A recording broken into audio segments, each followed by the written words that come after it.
how to land the space shuttle from space. So, quick disclaimer, this talk is only 20 minutes, so I only have time to give you an intuition for how landing works. If you actually want to go fly the real shuttle, please make sure you read the owner's manual.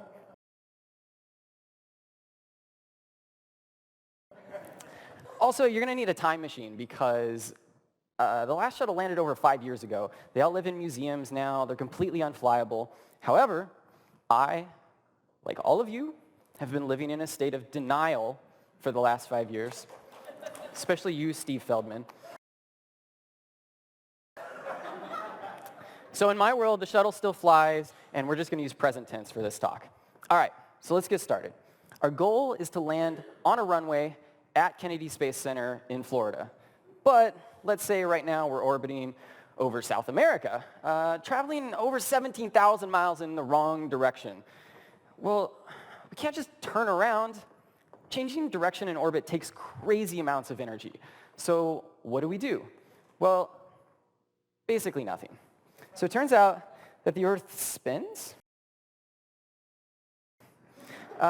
which means that Kennedy Space Center is just going to come to us if we wait for it.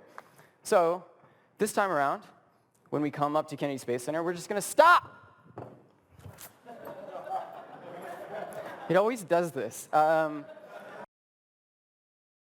So it turns out that we're still traveling over 17,000 miles an hour. To give you some perspective of how fast that is, the runway that we're going to land on is 15,000 feet long. That's about 3 miles or maybe 40 to 45 football fields, depending on what you consider a football field. It's one of the longest runways in the world, but at our current speed, we're going to travel the entire length of it in just 0.6 of a second. We could get from New York to London in just 12 minutes. So we need to slow down a lot. Well, the shuttle's got great engines, plenty of power to slow us down with. So let's just fire them up again. Well, so this is kind of embarrassing. See, we're sort of out of gas.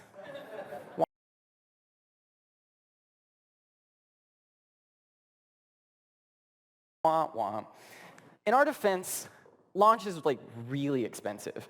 Those 2 boosters on the side, they burn 1.1 million pounds or 500,000 kilograms of solid fuel in just 2 minutes. And then we just throw them away. That big orange external tank holds another 1.6 million pounds or 725,000 kilograms of liquid fuel for the shuttle's 3 main engines. But after an 8-minute launch, those are empty too, so we have to ditch it. Bye.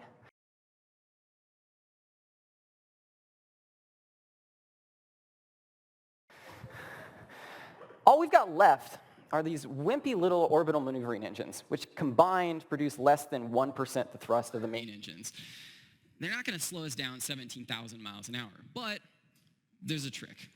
We don't actually have to slow down by that much. If we slow down by just 225 miles an hour, that's enough for us to start falling into the atmosphere, where air resistance can do the rest of the work. So we perform our deorbit burn, which lasts about 3 minutes with our orbital maneuvering engines. After that, we're just going to coast for about a half hour before we reach the atmosphere. But we can't go in the atmosphere backwards. First off, we would look ridiculous.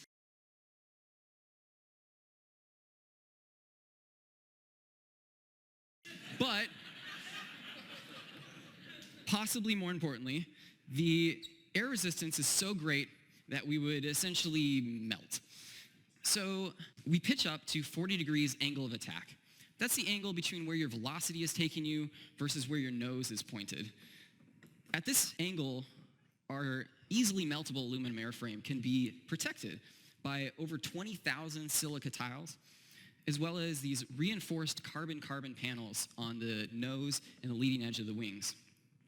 Fun fact, the surfaces of the orbiter which don't get as hot are covered by these thermal blankets, as well as a Nomex felt fabric that goes over the wings and the payload doors. It's really nothing like a normal airplane. But anyway, back to entry. So if all went well, we should hit the first traces of the atmosphere at 400,000 feet and about 5,000 miles from our landing site.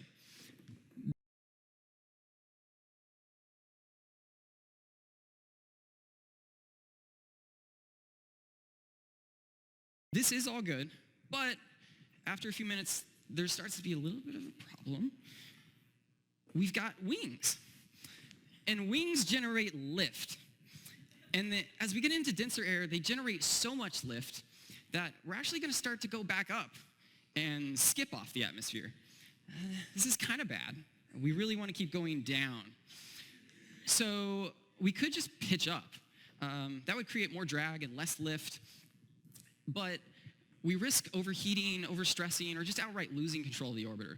So we can't change our angle of attack, which means we can't change how much lift we generate. However, we can change which way it points. It doesn't have to point up. If we roll to the right or left, we can point our lift sideways instead of up.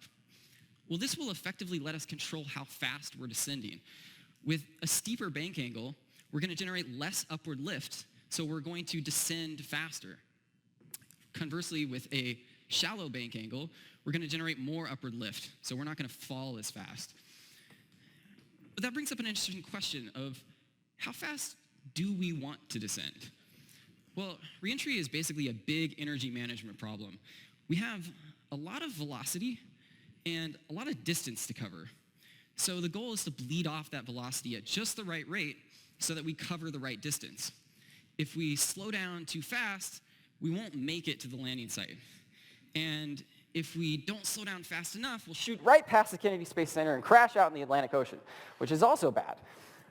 So in order to control descent, we figured out that we just need to change our bank angle. But how do we control deceleration, how fast we're slowing down? Well, remember that the whole reason we're slowing down in the first place is because we're running into the air.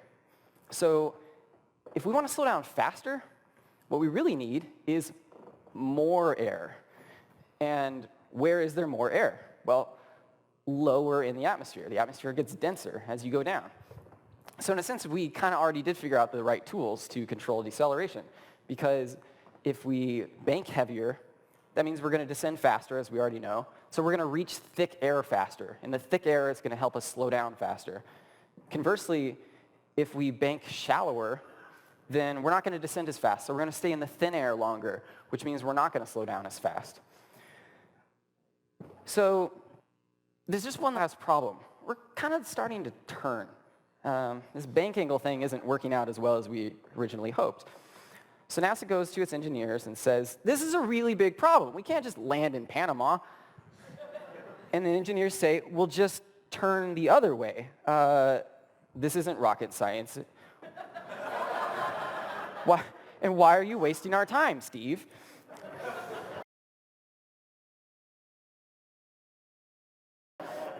So granted, this creates kind of this weavy S-turn reentry path, but it works. So before we go any further, let's review what we just learned. So we start with our deorbit burn, and that lasts for about 3 minutes. After that, we coast towards the atmosphere, and while we do that, we pitch up to the 40 degrees angle of attack so our heat shield can protect us. Once we get into the atmosphere, we control everything with bank angle.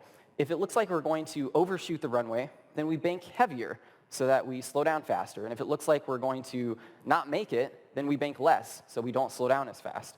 And also, every time we get turned too far away from our target, we just turn the other way in this series of what's called role reversals. That's what NASA calls it.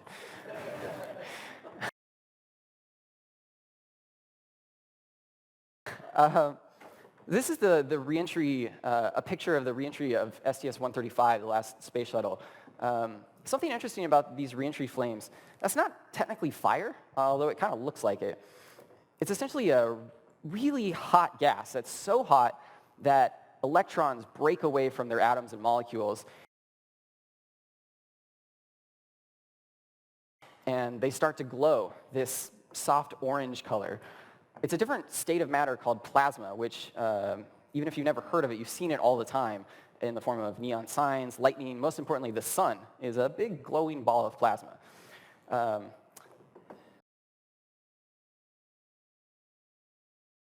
Now, as we slow down, we get less of this plasma, and we have less heat, so we're less concerned about melting. But we get more and more concerned with just falling out of the air.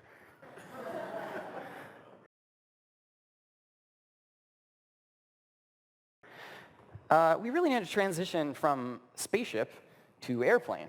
So at 8,000 miles an hour, we start bringing the nose down, lowering our angle of attack. Then at 1,700 miles an hour, we switch into a completely different guidance mode called Terminal Area Energy Management, or TAME. Now we're flying like an airplane, a really bad airplane. We have no engines, but we sort of function like an airplane. We pitch to control our descent rate. We bank to turn. And we've also got this speed brake thing that can open and close to help us control our airspeed. So also up into this point, we've been running on autopilot. An autopilot run by 5 of these redundant computers, each with a whole megabyte of memory.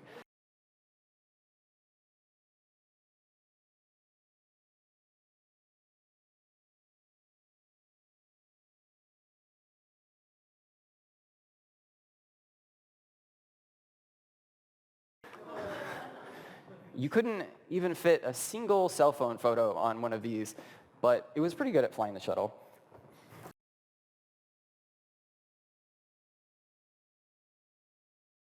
But as we get towards the runway, the commander takes over manual flying, and this mode is called CSS, for Control 6 Steering, not cascading style sheets. Granted, the shuttle is fly-by-wire, which actually means that the computers run everything all the time. Even in CSS, it's really just the computer pretending to let the humans fly, just like normal life. Even in CSS, it's really just the computer pretending to let the humans fly, just like normal life.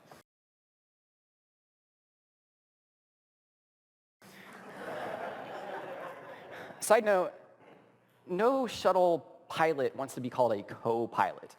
That's just insulting. So in the left seat, we've got the commander who does the flying. And in the right seat, we've got the pilot not flying.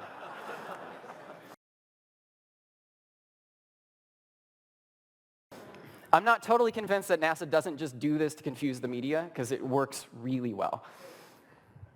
But back to TAME. So TAME actually flies us past the runway center line and then around this imaginary spiral called the heading alignment cone. If all goes well, we should be lined up with the runway and on glide slope by 10,000 feet in altitude.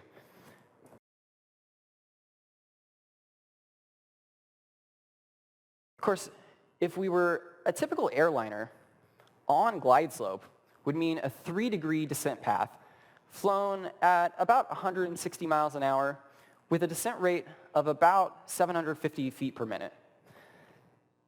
But that's not going to work for us. The shuttle has stubby little wings and a big, fat, round nose. It's affectionately referred to as a flying brick.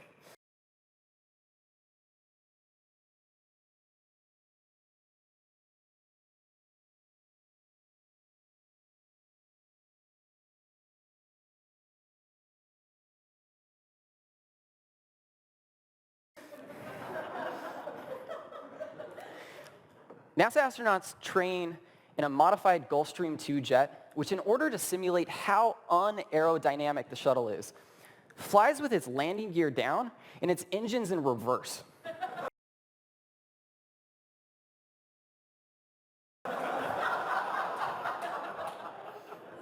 So we're going to need a bit more brick-friendly glide slope of 20 degrees, flown at 345 miles an hour, with a descent rate over 10,000 feet per minute.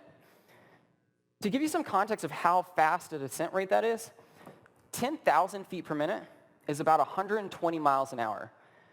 That's terminal velocity for a skydiver in free fall.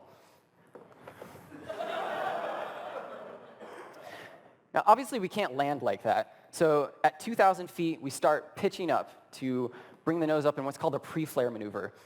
This trades the energy that we have in the form of airspeed in exchange for slowing our crazy descent rate. The landing gear comes down at 300 feet, We wait until this last minute because the gear creates a lot of drag, and once lowered in flight, it can't be raised again. We cross the runway at just 26 feet, airspeed bleeding off like crazy. We touch down at 225 miles an hour. The drag chute is deployed, the nose gear is gradually lowered down. Just an hour and 5 minutes since we performed our deorbit burn, on the other side of the planet, we've landed the space shuttle. From space. Obviously, where else would you land it?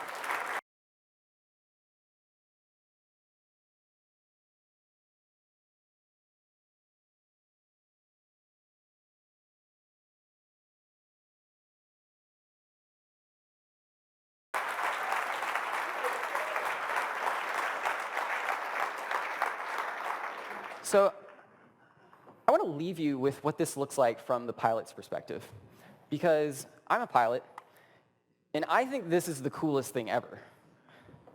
Of course, no one I've ever shown it to also agrees that it's the coolest thing ever, but I'm hoping Steve will. This is the night landing of STS-115. We are flying around the heading alignment cone right now.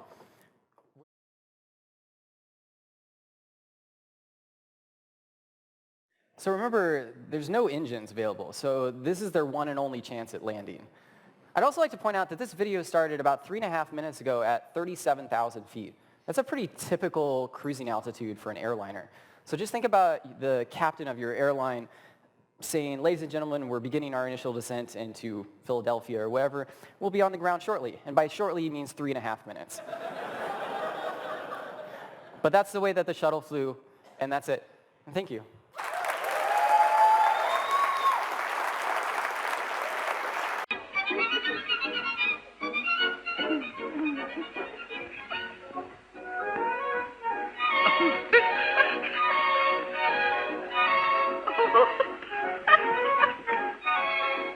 Ha ha ha!